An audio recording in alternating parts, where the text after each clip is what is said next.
నమస్కారము. నాది Anantapuram district కుంద్రిప్ mandal Thumukunta village. నా పేరు మల్లికార్జున. అంతా రైతులతో ముఖ పరిచయాలు ఎన్ని ఉన్నాయి. జైన్ డీలర్ మల్లికార్జున అంటారు నన్ను.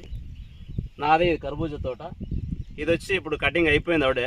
కానీ కటింగ్ అయిపోయినా కూడా తోట ఇట్లుందంటే దానికి ఏమని అడగొచ్చు. దీనికి అన్ని ఆర్గానిక్ మందులు ఎక్కువ వాడినాము. 70% ఆర్గానిక్ వాడినాము, 30% మాత్రం కెమికల్ వాడినాము. పెట్టుబడి తగ్గింది, నికర ఆదాయం కూడా బాగా లాభం వచ్చింది. అంటే ఎందుకంటే కెమికల్ వాడడం వల్ల పెట్టుబడులు పెరుగుతుండేవాడు.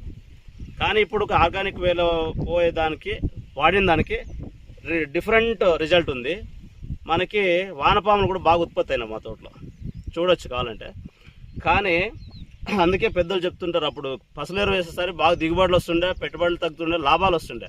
కానీ ఇప్పుడు ఈ జనరేషన్కి వచ్చేసరికి రసాయనిక ఎరువులు ఎక్కువ వాడి మన భూములు మనమే హాని చేసుకుంటున్నాం. ఫ్యూచర్కి మా పిల్లలకి భూములు ఇవ్వాలంటే పండు ఇవి